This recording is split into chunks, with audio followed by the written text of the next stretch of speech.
السلام علیکم، کیسے ہیں آپ سب لوگ؟ امید ہے سب خیریت سے ہوں گے۔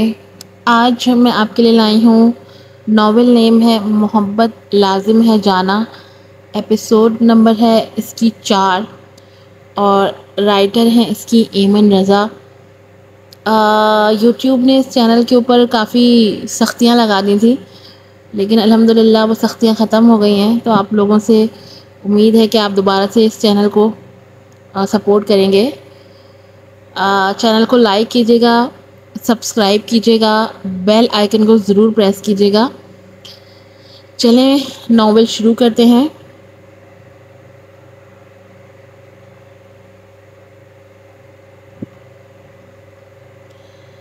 رات کے 8:30 بجے کا وقت ہو رہا تھا۔ داؤد کی بیوی ابھی تک شمس کی پرسنالٹی کے زیر اثر تھی۔ داؤد، تم بھی شمس کی طرح امیر و کبیر ہو سکتے ہو، مگر تمہیں اپنی سو کالڈ عزت عزیز ہے، اس نے نخوت سے کہا۔ تم آکسفورڈ سے ڈگری لائے ہو اور ابھی تک شمس سے کم حیثیت رکھتے ہو۔ بیوی کی زبان درازی پر داؤد کا غصہ اور تناؤ بڑھتا جا رہا تھا۔ میں جو کچھ بھی ہوں وہ میری محنت کا نتیجہ ہے، اور جو کچھ وہ ہے وہ اس کی چالاکی اور رشوت کا نتیجہ ہے۔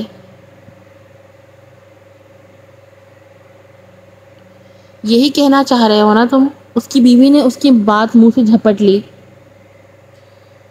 تم اس طرح تھرڈ کلاس عورتوں کی طرح زبان کے جوہر دکھاتی ہوئی کتنی بری لگ رہی ہو۔ کاش یہ میں تمہیں بتا سکتا۔ اب بنا کوئی بحث کیے جلدی چلو، ہم پارٹی کے لیے لیٹ ہو رہے ہیں۔ اس کی بیوی بھی برے برے منہ بناتے اس کے پیچھے چل دی۔ آج پھر وہاج اپنی وش سے ملنے چھت پر آیا تھا۔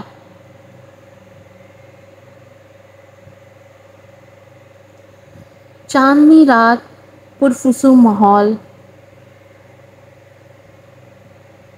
چاندنی رات پرفسوں ماحول میں وہ دونوں کمر سے کمر ٹکائے آسمان کو رات کی چادر اوڑھے دیکھ رہے تھے۔ دونوں میں معنی خیز خاموشی جاری تھی۔ وجی، تم مجھ سے کتنی محبت کرتے ہو؟ وش نے اپنے لہجے میں اشتیاق لیے پوچھا۔ وجدان اس کے اشتیاق آمیز لہجے پر مسکرا دیا اور پھر بولنا شروع ہوا۔ اتنی جتنی فرحاد کو شیری سے، پنو کو سسی سے، مجنو کو لیلا سے، رانجھے کو ہیر سے، مہیوال کو سونی سے۔ اس کا لہجہ محبت سے لبریز تھا، اتنا کہ وش کئی بار صدقے واری جاتی، لیکن اس کے اس مثال پر وہ تڑپ اٹھی اور مڑ کر اس کا چہرہ ہاتھوں کی پیالی میں بھرا۔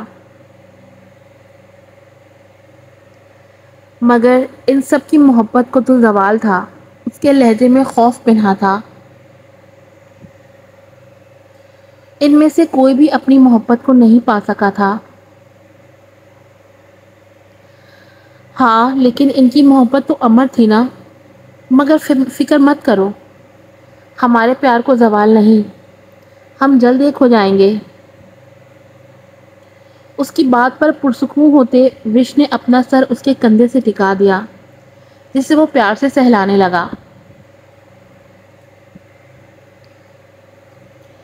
دور کھڑی قسمت ان کے اس یقین پر مسکرائی تھی۔ اب قسمت کو کیا منظور تھا یہ تو وقت نے ہی بتانا تھا۔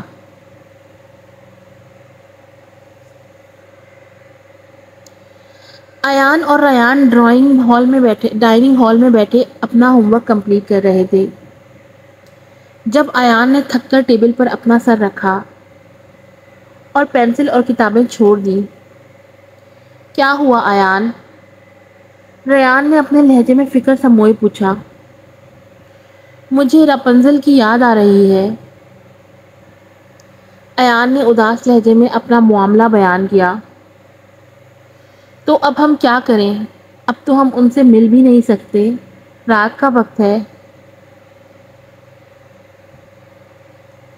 ریان نے پریشانی سے کہا۔ تو ہم انہیں کال کرتے ہیں نا، ایان نے چہکتے ہوئے کہا۔ مگر کیسے؟ ہمارے پاس تو ان کا نمبر ہی نہیں ہے، ایان نے منہ بنا کر کہا۔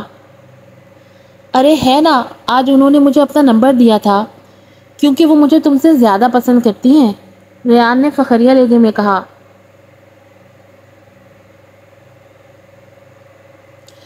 مجھے بھی وہ تمہارے جتنا ہی پسند کرتی ہیں، ایان نے منہ بگاڑتے ہوئے کہا،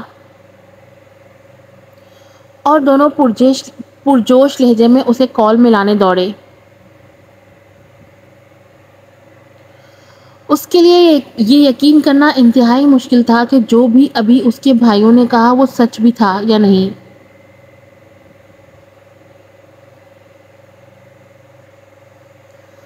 وہ بھلا اپنے شوہر کی جگہ اتنی جلدی کسی اور کو کیسے دے سکتی تھی؟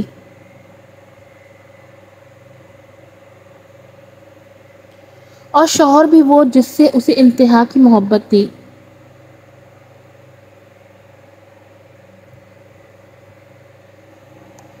یہ ہمارا آخری فیصلہ ہے، اب یہ تم پر نربھر ہے کہ تم اسے کتنا مان دیتی ہو، کیونکہ بابا جان کی بھی یہی خواہش تھی۔ اگر یقین نہ آئے تو ان کا خط پڑھ لینا۔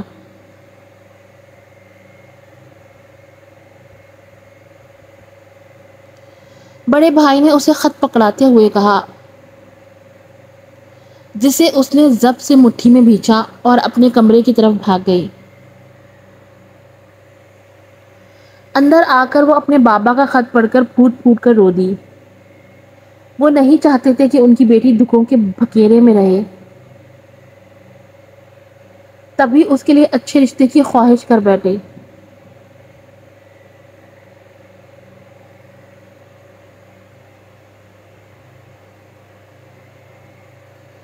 آج رات پھر اس کی آنسوؤں میں کٹنی تھی۔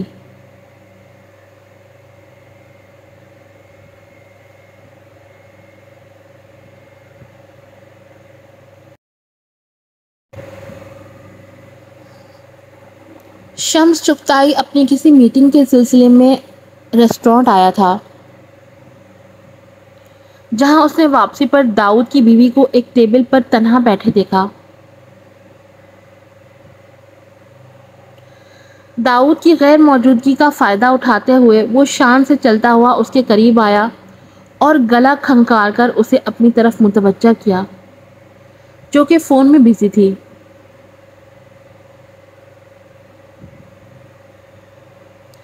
شمس کے کھنکارنے پر ہوش میں آئی اور شمس کو دیکھ کر اس کی آنکھوں میں پسندیدگی چمکی۔ میں آئے؟ شمس نے کرسی کھینچ کر اس سے بیٹھنے کی اجازت مانگی۔ یا شور، اس نے اندازے دلربائی سے کہا۔ شمس سے ملاقات کا موقع وہ کسی طرح بھی گنوانا نہیں چاہتی تھی۔ شمس کی نظریں اس کے گہرے گلے پر تھیں، جو اس نے جھکتے ہوئے ذرا اور دکھایا۔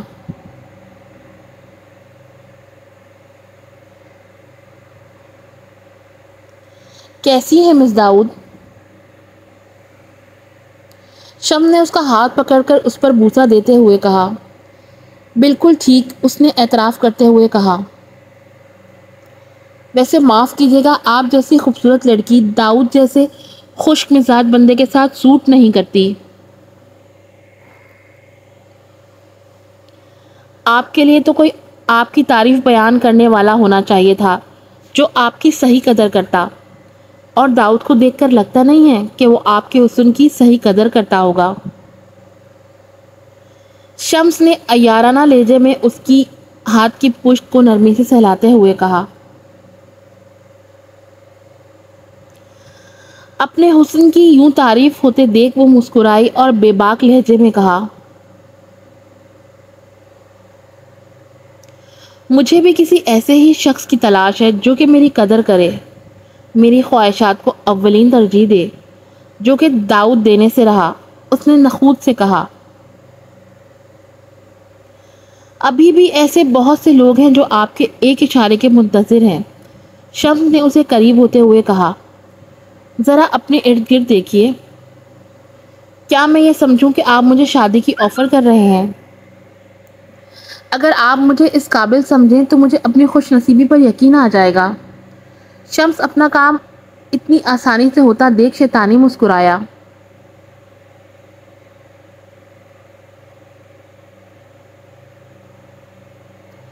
اگر تم میرا داؤد سے زیادہ خیال کرو تو میں اس بارے میں سوچ سکتی ہوں۔ اس نے اپنے بالوں کو جھٹکتے ہوئے کہا۔ کیوں نہیں؟ تمہارے لیے تمہیں کچھ بھی کر سکتا ہوں۔ اور وہ شمس جیسے امیر اور شہرت یافتہ شخص کا ہی ساتھ چاہتی تھی، اس لیے اس نے سالوں پہلے داؤد کا ساتھ قبول کیا تھا۔ اب جب کہ اسے داؤد سے بھی دولت مند اور خوش شکل شخص مل رہا تھا تو وہ کیوں کرنا حامی بھرتی؟ وہ تو اس وقت خود کو ہواؤں میں اڑتا محسوس کر رہی تھی۔ اب اسے جلد از جلد داؤد سے جان چھڑانی تھی۔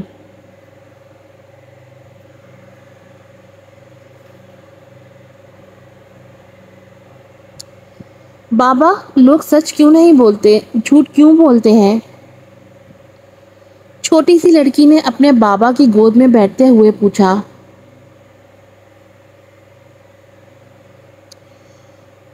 کیونکہ بیٹا، سچ بولنا مشکل ہوتا ہے اور جھوٹ بولنا آسان، اس لیے لوگ جھوٹ زیادہ بولتے ہیں۔ لیکن سچ بولنا دنیا میں جتنا مشکل ہے وہ ہماری آخرت اتنی ہی آسان کر دیتا ہے، جبکہ جھوٹ ہماری آخرت خراب کر دیتا ہے۔ اس لیے کبھی جھوٹ سے کام نہ لینا بلکہ سچ بولنا ہمیشہ۔ اس کے باپ نے پیار سے سر تھپکتے ہوئے کہا۔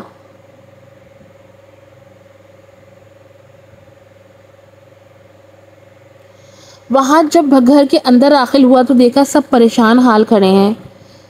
درمیانی بھابھی نے وش پر اپنا سونے کا لاکٹ چوری کرنے کا الزام لگایا تھا، جبکہ بھائی سختی سے اس سے باز پرست کر رہے تھے۔ بڑے بھائی نے اس کا ہاتھ سختی سے جھنجھوڑا ہوا تھا جو کہ درد کی شدت سے لال ہو چکا تھا۔ وش کا چہرہ آنسوؤں سے بھرا تھا اور وہ روتے ہوئے اپنی بے گناہی کا یقین دلا رہی تھی، مگر کسی کو اس کی بات پر یقین نہیں تھا سوائے اس کے ماں باپ کے جو بیٹوں کو شانت کرنے میں لگے تھے۔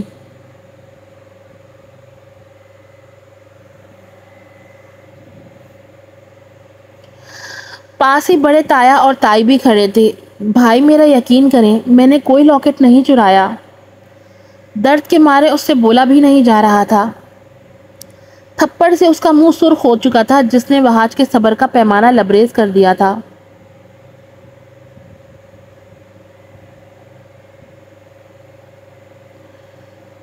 اس کو اس حالت میں دیکھ کر وحاج کے دل پر گھونسا پڑا تھا۔ فوراً سے پیشتر وحاج بھائی اور وش کے درمیان کھڑا ہو گیا۔ یہ کیا طریقہ ہے بہنوں سے بات کرنے کا؟ وحاج دھاڑا اور ساتھ ہی وش کو ایک ہاتھ کے ہلکے میں لیا جیسے اس کی ڈھال بناؤ۔ اگر تمہیں پتہ چل جائے کہ اس نے چوری کی ہے تو تم کیا کرو گے؟ وحاج نے ان پر ایک تمسخرانہ نگاہ ڈالی۔ مجھے اپنی وش پر پورا یقین ہے، وہ ایسا کام کبھی نہیں کر سکتی۔ اس نے وش کو اپنی محبت کا مان بخشا تھا۔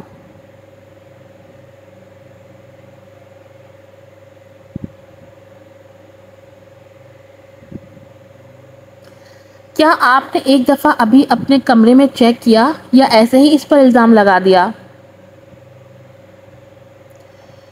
روبینہ نے دیکھا ہے کمرے میں نہیں ہے، بڑے بھائی نے اپنی بیوی کا نام لیتے کہا۔ مگر آپ نے تو نہیں چیک کیا نا، تو پھر آپ کیسے کہہ سکتے ہیں کہ چوری وش نے ہی کی ہے؟ وحاج سرد لہجے میں بولا۔ تو تمہارا کیا مطلب ہے؟ روہینہ جھوٹ بول رہی ہے؟ بڑے بھائی طیش میں آئے۔ اگر ایک بار دیکھ لیا جائے تو اس میں کوئی بڑی بات نہیں ہے۔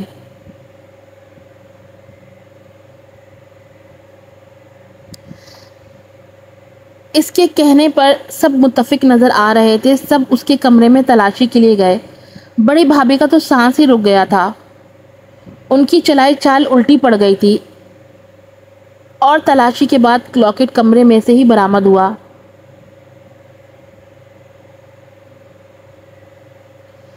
بڑے بھائی شرمندہ نظر آنے لگے تھے مگر پھر بھی بہن سے 2 لفظ معافی کے نہیں کہے.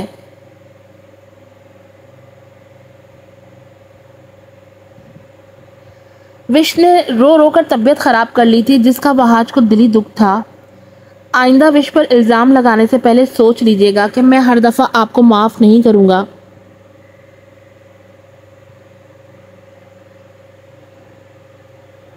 کیونکہ جس پر آپ الزام لگا رہے تھے وہ بیوی ہے میری.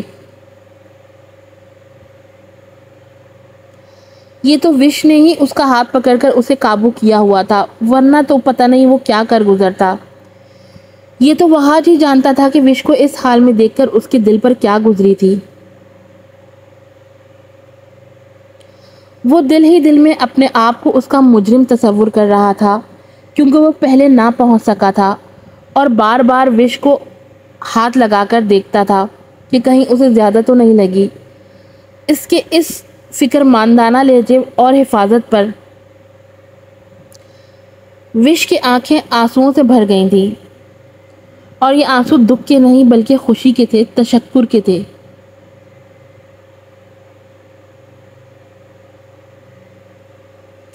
وہ جتنا بھی خود کو یقین دلانے کی کوشش کرتی مگر حقیقت چاہ کر بھی نہیں بدل سکتی تھی. اس نے بارہا اپنے بابا کا خط پڑھا مگر تلخ حقیقت اس کے آگے پھن پھیلائے کری تھی. اس کے بابا نے اس کی آنے والی زندگی کو سنوارنے کے لیے اس سے شادی کرنے کی خواہش کی تھی.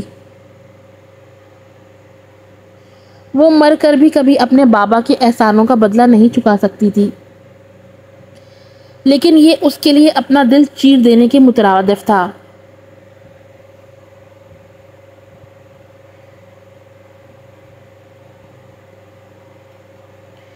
تین دن اور 3 رات اشکوں میں گزار دینے کے بعد اس نے یہ زہر کا بھرا گھونٹ پینے کی ٹھان لی تھی. بابا سے آگے کچھ نہیں. اس نے بے رحمی سے اپنے آنسو پونچھے اور اگلا لائحہ عمل طے کر کے اپنے بڑے بھائی کے کمرے کی طرف بڑھی. اب تو آر یا پار ہونا تھا. آج کی ایپیسوڈ یہیں ختم ہوتی ہے. میں امید کرتی ہوں کہ آپ ایپیسوڈ کو لائک کریں گے, اس پہ اپنے ریویو ضرور لکھیں گے, چینل کو سبسکرائب کریں گے اور بیل آئیکن کو ضرور پریس کریں گے.